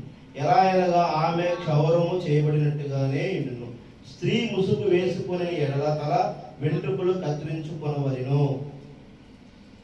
కత్తిరించుకున్నటేనను క్షౌరము చేయించుకున్నట్టుకైన స్త్రీ అవమానమైతే ఆమెను ముసుగు వేసుకొనవలెను. దేవుడు హల్లెలూయా. అసలు స్త్రీ వెంట్రుకలు కట్ చేసుకోవాల్సిన అవసరం ఉందా? స్త్రీ స్థల వెంట్రుకలు కట్ చేస్తే ఆ యొక్క పురుషుడికి అవమానం అంట. వాక్యం అది కూడా ఉంది పేతురు గ్రంథంలో. దేవుడు హల్లెలూయా. అది అవమానం అయి ఉంది. దేవుడు హల్లెలూయా. అందుకని తల వెంట్రుకలు కట్ చేయకూడదు స్త్రీ. అది కట్ చేయకుండా ఉండడం వలన ఏమవుతుంది? చెంగు చేసుకోవాల్సిన అవసరం లేదు. ప్రార్థనలో చెంగు చేసుకోవాల్సిన అవసరం లేదు. కానీ ఇక్కడ ఏమవుతుంది? ఆ వాక్యమును మైమర్చిపోతుంది. ఆ వాక్యంలో ఉన్నటువంటి ఆంతర్యం ఏంటనేదాన్ని మరి నిజముగా ఈరోజు సంఘాల్లో గమనించలేనటువంటి పరిస్థితి ఉంది. ఆ విధముగానే అవ్వ ఏంటంట? ఏమైంది? అవ్వ ఆదామును ఏం చేయాలి? ఆదామును ఏం చేసుకోవాలి? పైకి చెంగులాగా ఆ ఎన్నుగులు కత్తిరించకుండా ఉన్నట్టుగా ఆమె శిరసైనటువంటి ఆదామును ఏడే విధముగా అవ్వే ఏం చేయాలి? ఆరాధన యోగ్యతకి ఆయనని ప్రకటించవలసి ఉంది. దేవుడు హల్లెలూయా. కానీ జీవము గల ప్రతిదానికి అవ్వ తల్లి అని చెప్పేశారని ఆదాము అంటే అక్కడితోనే ఘనత పొందుతుంది. అక్కడితో ఆగిపోయింది. దేవుడు హల్లెలూయా. అలా ఉండకూడదు కదా. ఎందుకనని ఆదాము నుంచి తీయబడినటువంటిదే నాదే ఉన్నది. దేవుని హల్లెలూయా. ఇక్కడ ఘనత ఎవరికి రావాలి? భర్తకు రావాల్సింది, ఏలబడినటువంటి భర్తకు రావాల్సినది. కానీ అది ఏమవుతుంది? మరుగున పెట్టబడింది. దేవుని హల్లెలూయా. మరుగున పెట్టబడిన దాన్ని మరలా ఆయన పునరుద్ధానం చేయడం కోసమే ప్రభువైన యేసుక్రీస్తుగా భూమి మీదకైనా దిగి వచ్చి నీకు నాకు ఆయన ఈ బోధని నాకు అందించాడు. దేవుని హల్లెలూయా. అర్థమవుతుందా? 7 ప్రవక్తల ద్వారా 7 శిబిరాలను ఆయన మన మధ్యకి తీసుకొచ్చి 7 ప్రవక్తల ద్వారా 7 సంఘ కాలాలలో పరిపూర్ణ చేసి పరిపూర్ణమైన ఒక సంఘమును వధువును స్థిరపాటు చేసి ఆ వధువుకు ఆ సంఘానికి శిరస్సు అయినటువంటి పలకబడిన మూల విత్తనము శిరస్సుని నిలబెట్టి ఒక పరిపూర్ణ మనిషి ప్రభువైన యేసు క్రీస్తు రెండవ రాకడను నీకు నాలో నుంచి ప్రతిబింబించడం కోసం ఆయన మన మధ్య తీసుకొచ్చిన ఈ వర్తమానం ఏది? ఆమేన్. ఆ ప్రయాసమును ఘనపరచబడాలి. హల్లెలూయా. ఎందుకంటే సంఘము ప్రయాస, స్త్రీ ప్రయాస ఏమవుతుందంట? స్త్రీ ప్రయాస ఏమవుతుంది? హల్లెలూయా. స్త్రీ ప్రయాస ఏమవుతుందండి? స్త్రీ ప్రయాస ఆదికాండంలో మనం చదివాం కదా. ఇప్పుడు స్త్రీ ప్రయాస ఏమవుతుంది? చిన్న పాయింట్ నేను అడుగుతుంది. స్త్రీ ప్రయాస ఏమవుతుంది? ఆదికాండం 3:16 మర్చిపోతున్నారు. ఇంత మీకు చిన్న చిన్న విషయమే నేను చెప్పుకుంటూ వస్తుంది. నేను తరచు స్త్రీ ప్రయాస ఏమవుతుందండి? ఆయన చాలా క్లియర్ ఆయన చెప్తున్నాడు కదా. 3:16 ఏం చెబుతున్నాడు? ఆయన స్త్రీతో నీ ప్రయాసం నీ గర్భవేదన నేను మిక్కిలి హెచ్చించుదను. ఏమంటాడు? హెచ్చించుదను. దేవుని హల్లెలూయా. ఇప్పుడు స్త్రీ అంటే ఎవరు? స్త్రీ ఎవరికి సాదృశ్యమైనది? సంఘానికి సాదృశ్యమైనది. ఆమె సంఘము ఏం కలిగి ఉండాలి? ఇప్పుడు సంఘం ఏం కలిగి ఉండాలి? స్త్రీకి ప్రయాసం ఉంది, సంఘానికి ఏమి ఉండాలి? స్త్రీ సాదృశ్యము సంఘమై ఉంది. నేను చాలా చిన్న విషయం అడుగుతున్నాను, మీకు ఎందుకని అర్థం కావట్లేదు, నాకు అర్థం కావట్లేదు. స్త్రీ సాదృశ్యము సంఘమై ఉంది, స్త్రీకి ప్రయాస ఉంది, మరి సంఘానికి ఏమై ఉండాలి అంటున్నా. సంఘానికి ఏముంటుంది? స్త్రీ ప్రయాస సంఘ డాష్ ఏంటి? స్త్రీ ప్రయాస సంఘం, స్త్రీకి సాదృశ్యం సంఘం అయింది డాష్ ఏంటి? ఏంటి ఇది? మరుగున పెడుతున్నారు మీరు. మీరు వాక్యంలో స్థిరపత్వంలో ఎక్కడో వాక్యం స్థిరత్వం మీ దగ్గర లేదు. స్త్రీ ప్రయాస సంఘ డాష్ సంఘ స్త్రీ ప్రయాస. నేను ఇప్పుడు కోప్పడటంలో అర్థం ఉందా? స్త్రీ ప్రయాస సంఘ డాష్ రెండే పదాలు చదువుతున్నాను నేను.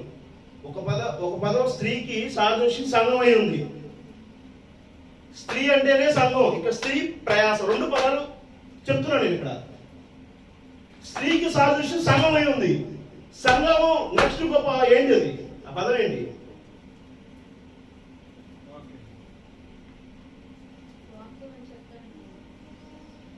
స్త్రీ కరెక్ట్ క్లియర్ చెప్పేస్తున్నా ఇక్కడ. స్త్రీకి సంఘము సాదృశ్యం అంతేనా?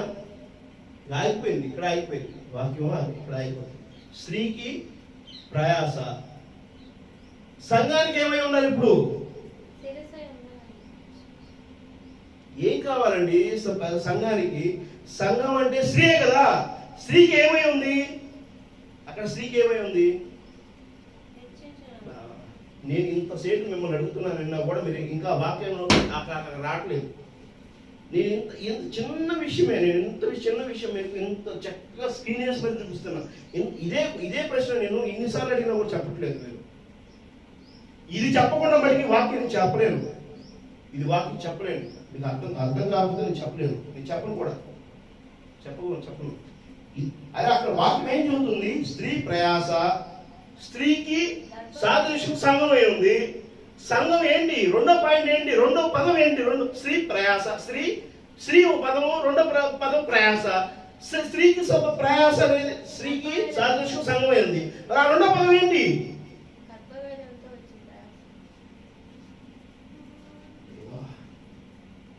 స్త్రీ ప్రయాస, రెండు పదాలు. స్త్రీ ప్రయాస, రెండు పదాలు. స్త్రీకి సాదృశ్యము సంఘమై ఉంది. సంఘం అంటే ఒక పదం అయిపోయింది. రెండో పదం ఏంటి?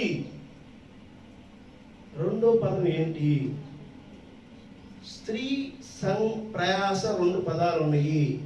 అరే ఎంత సింపుల్ గా నేను చెప్తున్నా కూడా ఇంకా మీరు చెప్పట్లేదు. మిమ్మల్ని అసలు నిజంగా కొట్టడం తప్పు లేదు అసలు. స్త్రీ పదం ఒకటి, ప్రయాస పదం ఒకటి. స్త్రీ పదం ఒకటి, ప్రయాస పదం ఒకటి. స్త్రీకి సాదృశ్యము సంఘము. సంఘము మొదటి పదమై ఉంది. రెండో పదం ఏంటి? మహిమగల రారాజు వేంచేయుచున్నాడు, పరిశుద్ధ వధువు సంఘమా, నిన్ను నీవు సరిదిద్దుకో. మహిమగల రారాజు వేంచేయుచున్నాడు, పరిశుద్ధ వధువు సంఘమా, నిన్ను నీవు సరిదిద్దుకో. పరిశుద్ధ కన్య సంఘమా, నిన్ను నీవు సరిదిద్దుకో. హల్లెలూయా, హల్లెలూయా, హల్లెలూయా, హల్లెలూయా, హల్లెలూయా, ఆమేన్. హల్లెలూయా, హల్లెలూయా, హల్లెలూయా, హల్లెలూయా, హల్లెలూయా, ఆమేన్. దేవుని హల్లెలూయా. స్త్రీ ప్రయాస, స్త్రీ ప్రయాస. స్త్రీకి సాదృశ్యం సంఘము. సంఘానికి ఏం కావాలి? ఎక్కడో ఆలోచిస్తుంది. నాకు భయంకరమైన కోపం వస్తుంది. స్త్రీ ఒక పదము, ప్రయాస రెండవ పదము. స్త్రీకి సాదృశ్యం సంఘమై ఉంది. రెండో పదం ఏంటి? ఆ పై పదం కిందకు దించండి దయచేసి, మిమ్మల్ని వేడుకుంటున్నాను. మీ మొహాన చెప్తున్నా నేను. సంఘం లేదు, మీకు జీవం లేదు. నేను పడుతున్న ప్రయాస మీకు జీవ ప్రయాస వస్తుంది అనుకుంటా కదా. ప్రయాస వ్యర్థం అవుతుంది. సంఘానికి ఏం కావాలండి?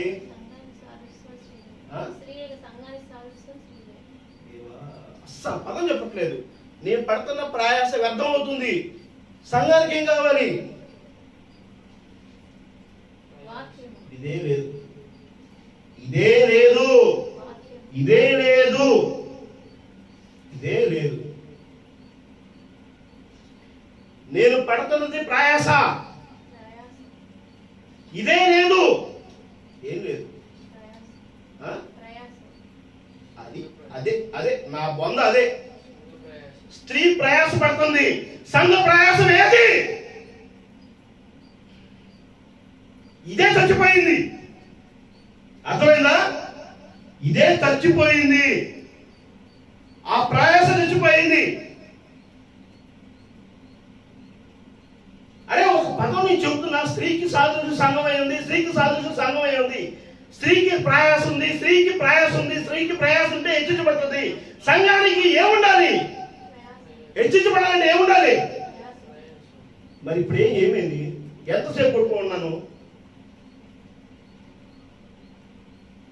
ఇదే ఉంది ప్రపంచంలో మొత్తం కూడా. మీకే కాదు, ప్రపంచంలో మొత్తం కూడా అదే ఉంది. ప్రయాస లేదు. సంఘానికి ప్రయాస లేదు. ఇంకెక్కడ హెచ్చించబడింది? ఇంకెక్కడ హెచ్చించబడింది? ఆ వాక్యం ఏడ పిలిపిల్లి అవుతుంది. దానికోసమే ఆయన ప్రయాసపడుతున్నాడు. ఆ ప్రయాసపడడానికి ఆయన వచ్చాడు. ఆయన అందుకనే విరోధం చేయడానికి వచ్చాడు. హల్లెలూయా. మరి మీకేం చేయాలి? ఇప్పుడు ఏం చేయాలి? ఇంతసేపు వాక్యం చెప్పుకుంటూ వస్తున్నా కూడా నిజంగా మిమ్మల్ని ఏ రకంగా నేను మాట్లాడాలో నాకు అర్థం కావట్లా. సెప్టెంబర్ మాసంలో కూడా ఇంట్లోనే వాక్యం చెప్తే అది ఎంత లోతైన విషయము తెలియవలసిందంటే అది ఇంతవరకు యూట్యూబ్లో నేను అప్లోడ్ చేయాల.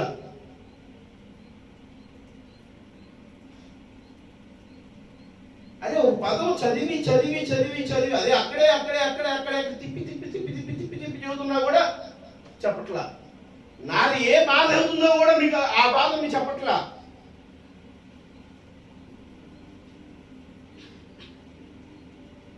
ఆయన స్త్రీతో నీ ప్రయాసమును నీ గర్భవేదనను నేను మిక్కిలుగా హెచ్చించుదును అని చెప్పేసరి దేవుడు చెప్పాడు. స్వయంగా దేవుడే చెప్పాడు. ఆదాము చెప్పలే. ఇక్కడ ఆదాములో చెప్పినటువంటి దాంట్లో ఆమె హెచ్చించబడుతుంది, కానీ జీవం గల ప్రతిదానికి ఆమె తల్లి ఉంది, కానీ ఆదాము చెప్పిన దాంట్లో కాలేదు. దేవుడు చెప్పిన దాంట్లో కాలేదు. దేవుడు హల్లెలూయా. అందుకనే దేవుడు ఏమై వచ్చాడు? నిత్య జీవం కలిగిన వాడు, నిన్న నేడు ఏకరీతిలో కలిగిన వాడు, వాక్యమే ఆయనలో నుంచి మరి ప్రకటించబడింది కాబట్టి, ఆయనలో నుంచి ఆ శబ్దము ప్రేరేపించబడింది కాబట్టి, అది ఏదో వాక్యములను, వాక్యము దేవుని యందులను, వాక్యమే దేవుడై ఉండేది కాబట్టి సంఘానికి సాదృశ్యముగా స్త్రీ ఉంది, స్త్రీకి సాదృశ్యంగా సంఘం ఉంది అని వాక్యం చదివి తింపుతున్నా కూడా మీరు ఆ సంఘానికి సాదృశ్యం ఇంకా ఇక్కడ ఏమవ్వాలి చెప్పు?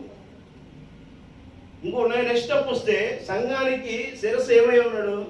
ఎవరున్నారు? ఎవరు?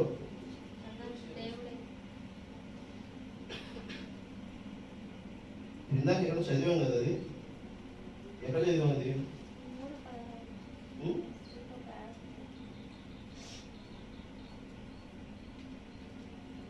ఎక్కడ చదివాం? ఏ 4:16?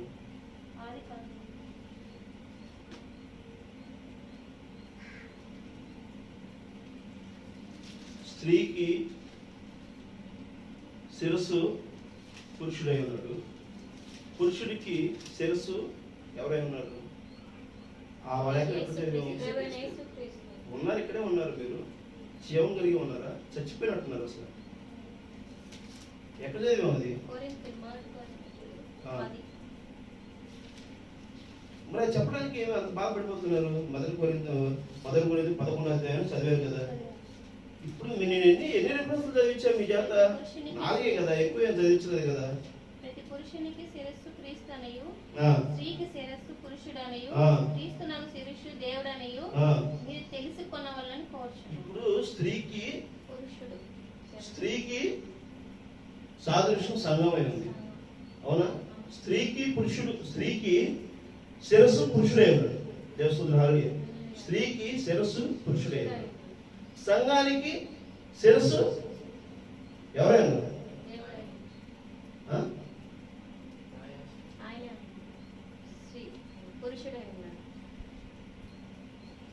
పురుషుడు స్త్రీకి శిరస్సు పురుషుడై ఉన్నాడు. స్త్రీకి సాదృశ్యం సంఘమై ఉంది. సంఘానికి శిరస్సు ఎవరై ఉన్నారు? అసలు మన బైబిల్ అర్థం కదా, వర్తమానం తెలియదు. యేసుక్రీస్తు అయి ఉన్నాడు. యేసుక్రీస్తు దేనికి సాదృశ్యం అయి ఉన్నాడు? యేసుక్రీస్తు వాక్యానికి సాదృశ్యం అయి ఉన్నాడు. ఫస్ట్ ఇది తెలియకపోతే మీరు వర్తమానం అసలు మీకు బేసిక్ తెలియదు, అసలు అర్థం అవ్వదు. వాక్యమే వాక్యమే వాక్యమే క్రీస్తు, వాక్యమే క్రీస్తు. నిన్న నేడు నిరంతరం ఏకరీతిలో ఉన్నది వాక్యమే, జీవము కలిగినది వాక్యమే. వాక్యము తప్ప నుంచి మరో ఒకటి లేదు, రాదు, ఉండబోదు. ఏమి అసలు అర్థం కాకపోతే ఎట్లా చెప్తారు? మనము సంఘం కలిగి ఉన్నాము, మనం ఆరాధన కలిగి ఉన్నాము. అసలు అది లేకపోతే నిజంగా ఎందుకు చెప్పండి? బైబిల్ చదవండి రా బాబు, మీరు బైబిల్ చదవండి, వర్తమానాలు చదవండి. మీకు వాక్యం అసలు ఈ చిన్న పదం కూడా చెప్పబోతుంటే నాకు ఎట్లాగా నేను ముందుకు ఎలా వెళ్ళగలుగుతాం చెప్పండి? ఎలా వదులుతాము? నేను ఎందుకు చెప్పడం చెప్పండి? నేనేదో మీకేదో చెప్పడానికి మైక్ తీసుకుని ఇది యూట్యూబ్లో పెట్టుకుని ఇది లేకపోతే ఇది హీరో లాగా అనిపించుకోవడానికి చెప్పాలా అండి? నాకెందుకు అంత అవసరం? నాకు అంత అవసరం లేదు. నన్ను నేను సరి చేసుకుంటే చాలు.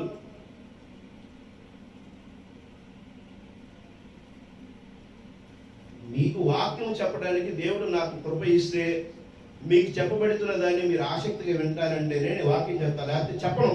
నాకు అవసరం లేదు. వినగలిగే వాడి చెప్పాలి, చెప్పగలిగిన వాడు వినడు దాకా అంటున్న వాక్యం. ఎందుకు రోడ్డు మీదకి వెళ్ళి చెప్తే ఏంటారా ఎవరన్నా? మీరు అదే పరిస్థితిలో ఉన్నారు కదా, ఇంకెందుకు రెడీలో కూర్చొని ఇక్కడ కూర్చొని నిద్రపోవడానికి లేకపోతే కూర్చొని వర్క్ సొల్లు గుబులు చెప్పడానికి ఏదో ఉండడానికి వచ్చారా? ఉదయకాలంలో వేసి ప్రార్థన చేసుకుంటూ వాక్యం చదువుతూ ఉంటే ఆ వాక్యము బ్రెయిన్లో ఎక్కాలి.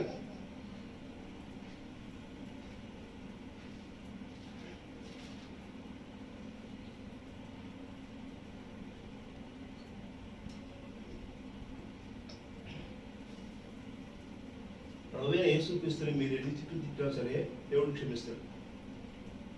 కానీ పరిశుద్ధాత్మని మీరు దుఃఖిస్తే బట్టికి, పరిశుద్ధాత్మని దుఃఖపెడితే బట్టికి దేవుడు క్షమించడు. పరిశుద్ధాత్మ మాట్లాడుతున్నప్పుడు మీరు దుఃఖపెట్టే విధంగా ప్రవర్తిస్తే బట్టికి దేవుడు క్షమించడు. ఇది మొదటిగా చివరిగా నేను చెప్తున్న మాట.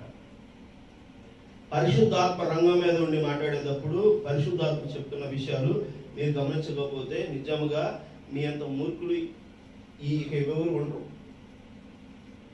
పదే నేను అది అరే ఇంత క్లియర్గా చెప్తున్నప్పుడు ప్రతిదీ క్వశ్చన్, అరే నేను ఏమన్నా విచిత్రంగా నేను వేస్తున్నాను క్వశ్చన్లు,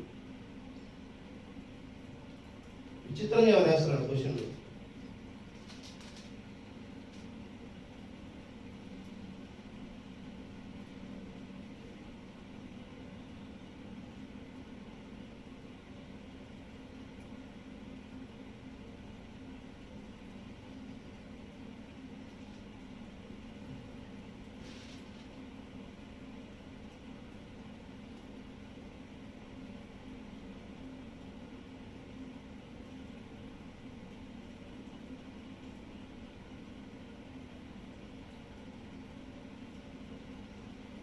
పాపం యొక్క క్రూరత్వం మన బ్రతుకులు అని చెప్పేసి వర్తమానంలో ప్రభుత్వం చెప్తున్నాడు. ఏదేను తోటలో అక్కడ కొంచెం వ్యవహరించుటకు ఎంతగానో నేను ఇష్టపడుచున్నాను. గమనించండి, వారి అతిక్రమములు మూలముగా తోటలో నుండి తోలివేయబడి, అతిక్రమముల కారణంగా సమస్త ఆశీర్వాదములు తెచ్చివేయబడి, మరియు సంఘముతో అదే సంగతి ఈ రాత్రి నేను తలుచుచున్నాను. అతిక్రమంలో మూలగానే సమస్త ఆశీర్వాదములు తెంచివేయబడినవి, నీవు అక్కడే ఉన్నావు. తెలుస్తుంది హల్లెలూయా. అతిక్రమముల వలనే మనమంట. ఇప్పుడు మనము ఏమనుకుంటున్నాము? మనం అగౌరవపడుతున్నాము, మనం అవమానపడుతున్నాము, నేను ఎక్కడో తెలుసుకోలేకపోతున్నాను, నన్నేదో అన్నారు, నన్నేదో బాధించబడ్డారు అని చెప్పి నువ్వు గనక ప్రతిబింబిస్తే అవస్థానంలోనే నువ్వు ఉన్నట్టు. తెలుస్తుంది హల్లెలూయా. అర్థమవుతుందా? అవస్థానంలోనే నువ్వు ఉన్నట్టు. హవ్వలాగా నువ్వు వెచ్చించబడాలని కోరుకుంటే ఈ లోకంలోనే నువ్వు ఉన్నట్టు. తెలుస్తుంది హల్లెలూయా. ఈ లోకంలో కాదు కానీ ఆ పరలోక రాజ్యంలో వెచ్చించబడటం కోసం ప్రయాసపడాలి. తెలుస్తుంది హల్లెలూయా. ఆ పరలోక రాజ్యంలో ప్రయాసపడాలంటే నువ్వు చేసిన తప్పుని నువ్వు దేవుడి దగ్గర మొరపెట్టుకో, దేవుడి దగ్గర నువ్వు వేడుకో, దేవుడి దగ్గర నువ్వు కన్నీటి పరంతరమై నువ్వు ప్రార్థన చేయి. ఆ ప్రార్థన